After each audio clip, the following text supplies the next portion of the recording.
ربنا ظلمنا أنفسنا وإن لم تغفر لنا وترحمنا لنكونن من الخاسرين ربنا لا تزغ قلوبنا بعد إذ هديتنا وهب لنا من لدنك رحمة إنك أنت الوهاب رب العالمين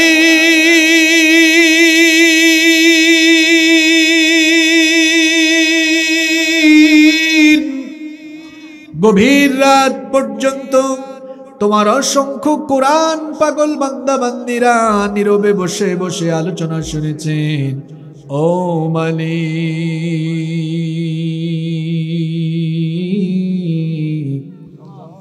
এই গভীর রজনীতে আমরা যারা হাত তুলেছি আমরা সবাই জীবনে কম বেশি গুনাহ করে ফেলেছি এত বেশি গুনাহ করেছি গুনাহ করতে করতে গুনাহের সাগরে আমরা হাবুডুবু খাচ্ছি গুনাহের দরিয়ার অতল তলদেশে আমরা অবগাহন করেছি ওগো মালিক যতই আমরা গুনাহ করি না কেন তুমি তো বলেছো লা তাকনাতু মির রাহমাতিল্লাহ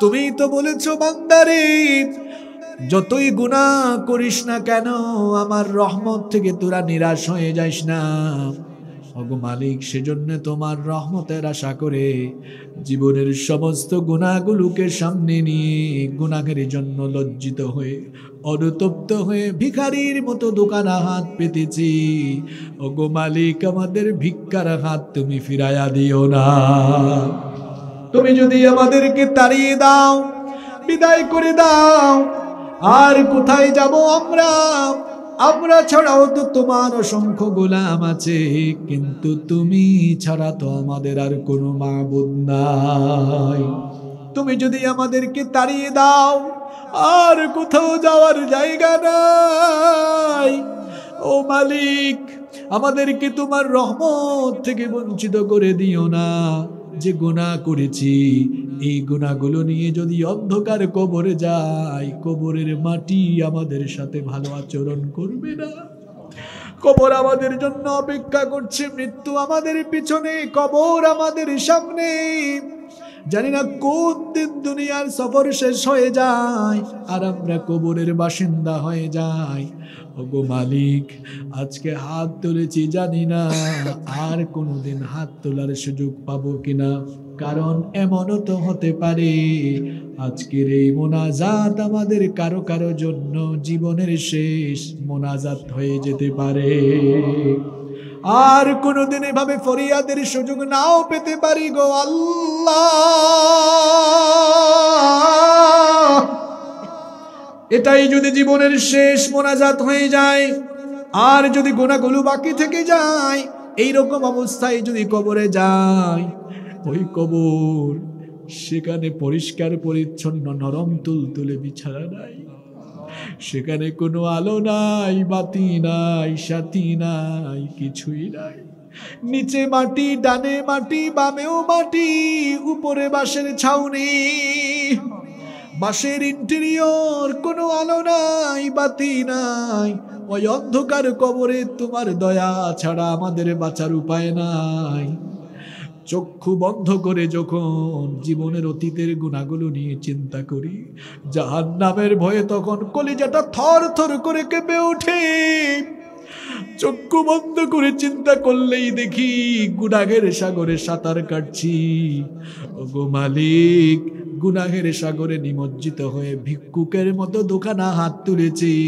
আমাদের ভিক্ষার হাত দেখে তোমার কি দয়া লাগে না দুনিয়ার কোনো মানুষের কাছে হাত পাতলে মানুষের মনে দয়া লেগে যায় তখন মানুষ খালি হাতে ফিরায় না কিছু দেয় মানুষের চাইতে তোমার তো আরো কোটি কোটি গুণে দয়া মায়া বেশি তো আমাদের এই ভিক্ষার হাতগুলো দেখি তুমি কি সব রাগ অভিমান ভুলে গিয়ে আমাদেরকে মাফ করে দিয়ে তোমার রহমতের কোলে তুলে নিতে পারো না ওগো মালিক স্বীকার করছি আমরা গুনাহগার গোপনে গোপনেও এমন বহু গুনাহ করেছি, দুনিয়ার মানুষ এগুলো জানে না। যদি জানে দুনিয়ার মানুষ আমাদের নামও নিবে না। গোপনে যে গুনাহগুলো করেছি গোপনে গোপনে মাফ করে দাও। আমাদের জীবনের সগীরা কবীরা জানা অজানা সব গুনাহগুলো তুমি ক্ষমা করে দাও। রব্বুল আলামিন গো আমাদের মালিক, আমাদের স্ত্রী সন্তান সন্ততি ভাই বোন পরিবারের সবাইকে তুমি মাফ করে দাও। এই গভীর রজনীতে যখন ভিক্ষার হাত তুলেছি মনে পড়ে গেল আমাদের জন্মদাতা বাবার কথা।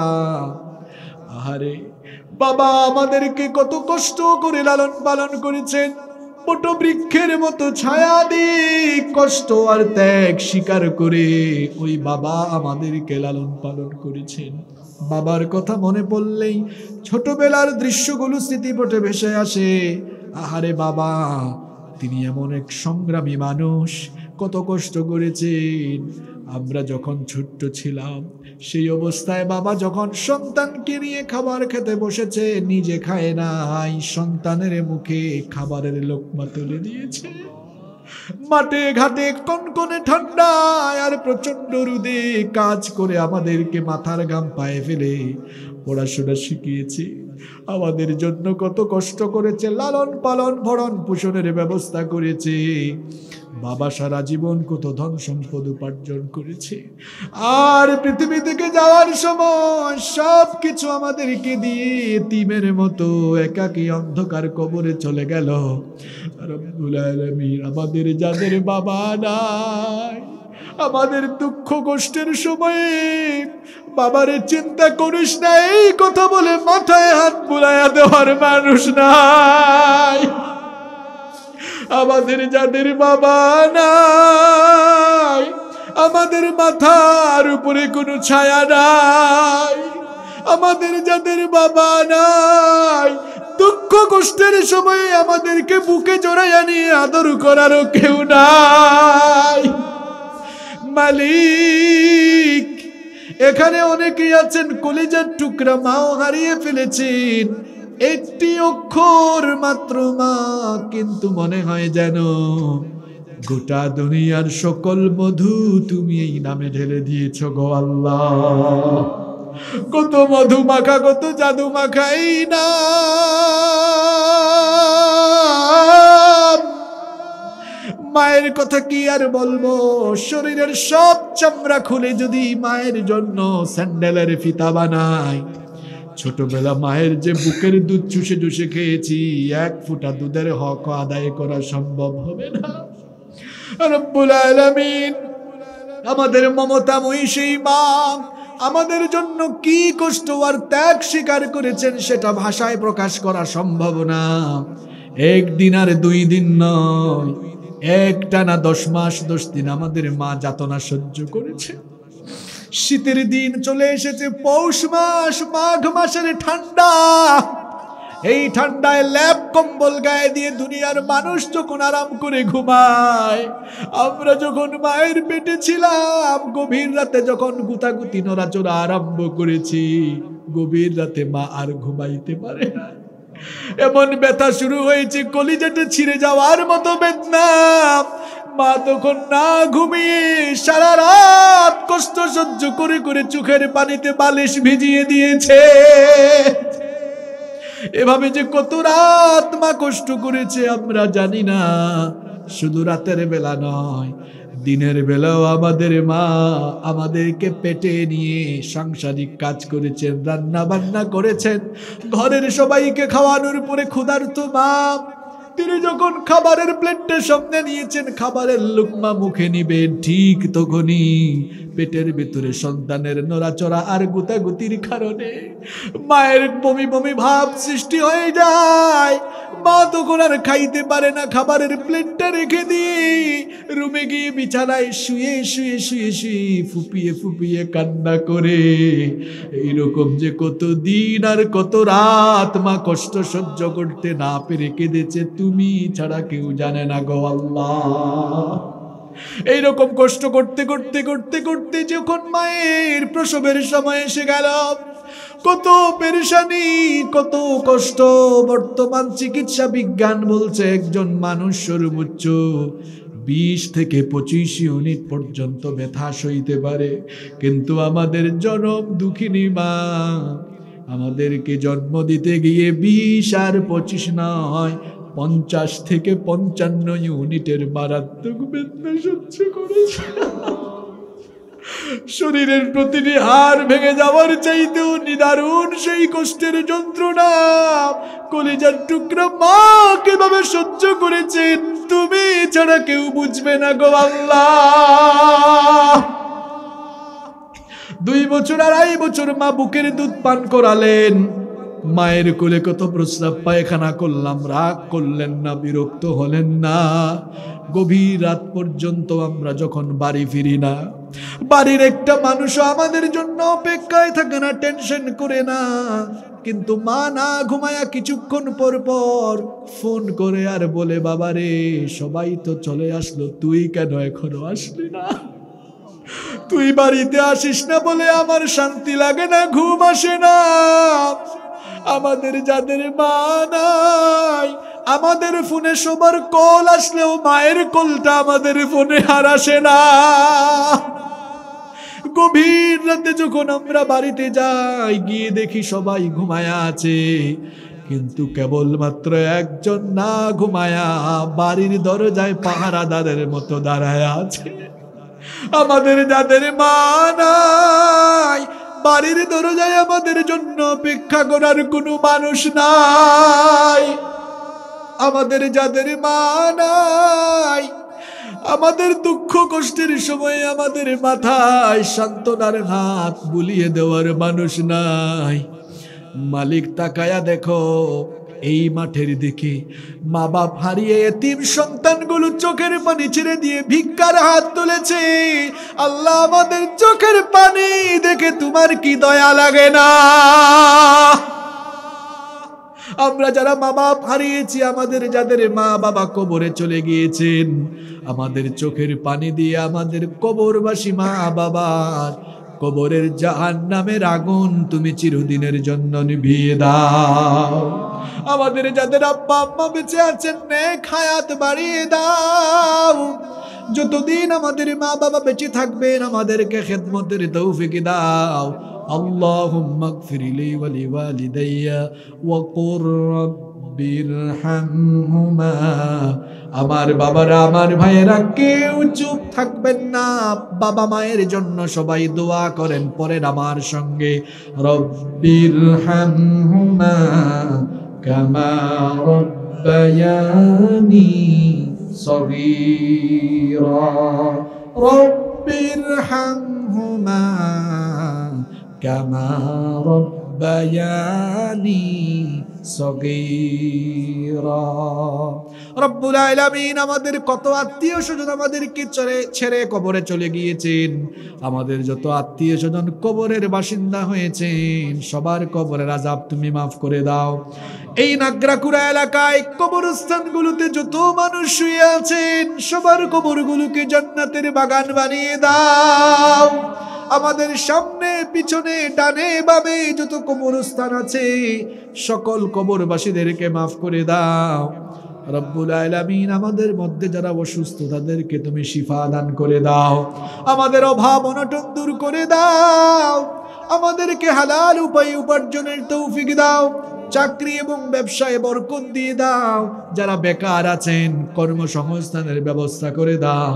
অসংখ্য ছাত্ররা মাহফিলে এসেছে, তাদের মেধা শক্তিকে প্রখর করে দাও। রব্বুল আলামিন আজকের এই মাহফিলকে তুমি কবুল আর মঞ্জুর করে নাও। দিন মজুর খেটে খাওয়া সমাজের সকল শ্রেণী পেশার মানুষদের দান সদকা সহযোগিতায় এই কোরআনের বাগান সুন্দরভাবে আয়োজন করা হয়েছে। রব্বুল আলামিন কোরআনের টানে তোমার বান্দারা কত কষ্ট করে পরিশ্রম করে এই বাগান সাজিয়েছেন। একটা মাহফিলের আয়োজন করা কত কষ্ট। এই মাহফিলটা করতে গিয়ে পোস্টারের টেনশন, পোস্টার করেছেন, পরিশ্রম করে এলাকায় বিলি করেছেন।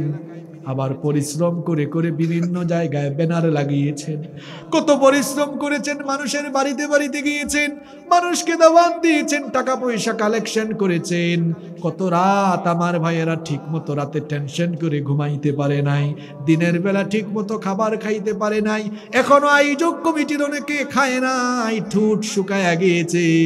ও আল্লাহ, এত কষ্ট করেছে তোমার বান্দারা তোমাকে খুশি করার জন্য, কোরআনের প্রেমে কোরআনের টানে এত কষ্ট করেছে। এই মাহফিল আয়োজনের সাথে যত মানুষ সংশ্লিষ্ট, দয়া করে সকলের জীবনের সকল গুনাহ খাতা তুমি মাফ করে দাও রব্বুল আলামিন। এই মাহফিল বাস্তবায়নের জন্য রাজনৈতিকভাবে, প্রশাসনিকভাভাবে যারা সহযোগিতা করেছেন তাদেরকেও তুমি মাফ করে দাও। যারা দান সৎকা করেছেন, বুদ্ধি দিয়ে, মেধা দিয়ে, টাকা পয়সা দিয়ে, যে যেভাবে সহযোগিতা করেছেন, সবার জীবনের গুনাহগুলো মাফ করে দাও রব্বুল আলামিন। অসংখ্য মায়েরা বোনেরা কনকনে ঠান্ডা উপেক্ষা করে মাহফিলে এসেছেন, আমার মা বোনদের জীবনের গুনাহগুলো মাফ করে দাও, তাদেরকে 5 ওয়াক্তের নামাজি বানিয়ে দাও, পর্দায় থাকার তৌফিক দাও। আমার নিঃসন্তান মা বোনদেরকে সন্তান নামক নেয়ামত দিয়ে ধন্য করে দাও রব্বুল আলামিন। এই অঞ্চল একেবারে নদীর তীর ঘেঁষা অঞ্চল হওয়ায় প্রাকৃতিক দুর্যোগের আশঙ্কা থেকে যায় রব্বুল আলামিন। এই জনপদের প্রত্যেকটি মানুষকে তুমি তোমার কুদরতি চাদরে দিয়ে হেফাজত করো, সকল প্রকার বালা মুসিবত থেকে, বন্যা থেকে, প্রাকৃতিক দুর্যোগ থেকে হেফাজত করো রব্বুল আলামিন। আজকের মাহফিলের সভাপতি, সম্মানিত সভাপতি, অত্র ইউনিয়নের সুদক্ষ সুযোগ্য চেয়ারম্যান জনাব মোহাম্মদ মুখলেসুর রহমান, আল্লাহ তোমার বান্দা শুরু থেকে শেষ পর্যন্ত বসা ছিলেন, মাহফিলের জন্য অনেক কষ্ট করেছেন, তোমার বান্দার ইজ্জত সম্মান বাড়িয়ে দাও, তাকে তুমি দ্বীনের জন্য, কোরআনের জন্য কবুল করে নাও। মাহফিলের প্রধান অতিথি, বিশেষ অতিথি, সভাপতি এবং ইন্তেজামিয়া কমিটিতে যারা ছিলেন সবাইকে মাফ করে দাও, আমাদের সবাইকে তুমি দ্বীনের জন্য কবুল করে নাও। আমার আগে মাওলানা হামিদ ভাই কথা বলেছেন, বড় সুন্দর কথা বলেছেন। আল্লাহ তোমার বান্দার ইলমে যোগ্যতা বাড়িয়ে দাও, তাকে তুমি দাঈ ইলাল্লাহ হিসাবে কবুল করে নাও রব্বুল আলামিন। আমার ডানে বামে অসংখ্য আলেমরা বসে আছেন, এই আলেমদেরকে তুমি কবুল করে নাও, তাদের ইজ্জত বাড়িয়ে দাও, সম্মান বাড়িয়ে দাও, তাদেরকে দ্বীনের খেদমতে কবুল করে নাও। আমার সম্মানিত অনেক ইমাম এবং খতিব সাহেবরা এসেছেন, সবাইকে দ্বীনের জন্য কবুল করে নাও। মিডিয়ার অনেক ভাইয়েরা এসেছেন, তাদেরকে মাফ করে দাও। পুলিশের ভাইয়েরা, গোয়েন্দা সংস্থার ভাইয়েরা যারা আছেন তাদেরকেও মাফ করে দাও। আমার দেশের পুলিশ, র্যাব, বিজিবি, সেনাবাহিনী, বিমান বাহিনী, নৌবাহিনী, এসআইডিবি, গোয়েন্দা সংস্থা, প্রশাসনিক সেক্টরে যারা দায়িত্ব পালন করেন দেশ রক্ষার জন্য, সেই দেশের স্বাধীনতা সার্বভৌমত্বের জন্য, তাদের যোগ্যতা, দক্ষতা, আমানতদারিতা বাড়িয়ে দেওয়ার পাশাপাশি প্রত্যেকটি ভাইকে তুমি দ্বীনের জন্য কবুল করে নাও রব্বুল আলামিন। ফিলিস্তিনিদেরকে তুমি হেফাজত করো। আমরা বাংলাদেশে বসবাস করি, কিন্তু আমাদের হৃদয় ফিলিস্তিনে বসবাস করে। ফিলিস্তিনিদের আর্তনাদ আর আহাজারি আমাদের কলিজাকে ক্ষতবিক্ষত করে রব্বুল আলামিন। ফিলিস্তিন সহ তাম দুনিয়ার মুসলিমদেরকে তুমি হেফাজত করো।